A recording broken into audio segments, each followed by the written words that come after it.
When it comes to living the life that you desire, or indeed implementing any substantial change, there are a few assumptions that we tend to make that can really hold us back. And one of those is this assumption that it's going to be easy, or that we're not going to experience setbacks, or that there's bound to be a shortcut or a guaranteed result available to us. And unfortunately, many of the things that are worth doing take a lot of dedication, a lot of consistency, and a lot of toil, a lot of work, and oftentimes with no guaranteed result. And I suppose we have to be able to sit with that uncertainty and still take the tentative steps forward, as opposed to waiting around for conditions to be perfect and for the outcome to be guaranteed.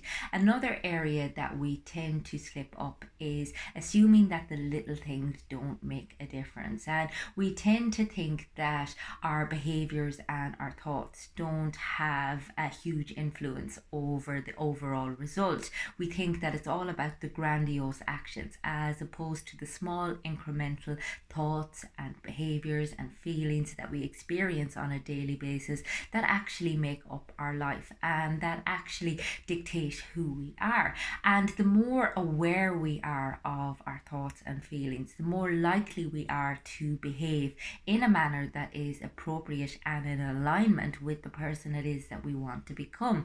So it's worth practicing a contemplative practice where you become more aware of your emotions, because oftentimes emotions can be fickle and can send you in all different sorts of directions, not necessarily directions that are in alignment with who it is that you want to be, are congruent with a successful or satisfactory life. So it's acknowledging that sometimes you have to act your way into thinking as opposed to thinking your way into acting. You may not feel like doing something, you may be in bad form, and okay, granted, there are people who are really struggling with mental health issues that may need a more professional approach or may need more intensive, I suppose, assistance with getting moving in the right direction.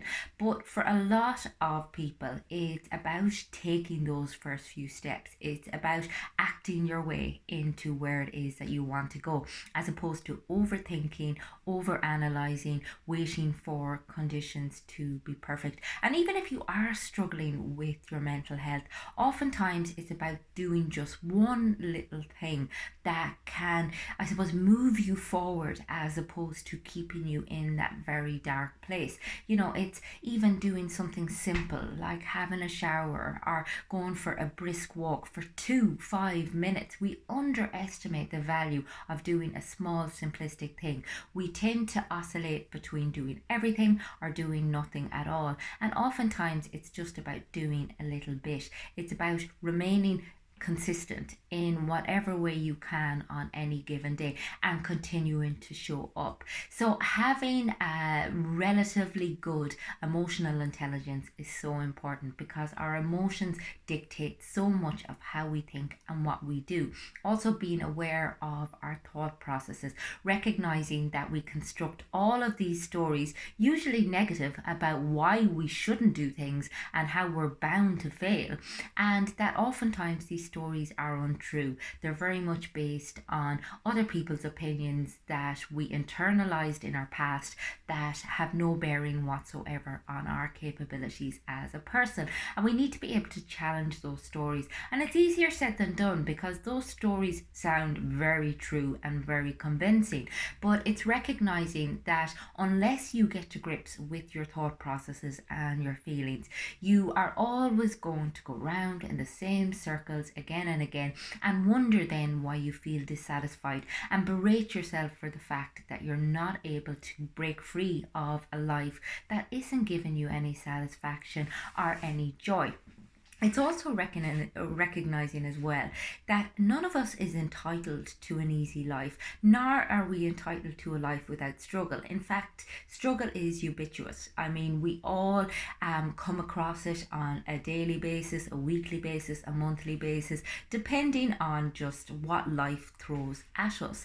And it's about building resiliency and continuing to take those small steps forward despite what happens, because oftentimes the people who have struggled the most are the most robust and the most resilient. And the reason being is they had to keep moving despite adversity, and us kind of assuming that it should be easy or straightforward or without setbacks or failures just keeps us stuck. It's about recognizing that in every failure and setback is an opportunity for us to learn a little bit more about ourselves and an opportunity for us to grow a little bit stronger and to move a little bit closer to our values and who it is that we want to be. And it's such a powerful exercise just to list down the values that you want to reflect and then compare the way that you're living your life with who it is that you want to be, and ask yourself, okay, how far away am I from who I think I'd like to be and who I actually am? And oftentimes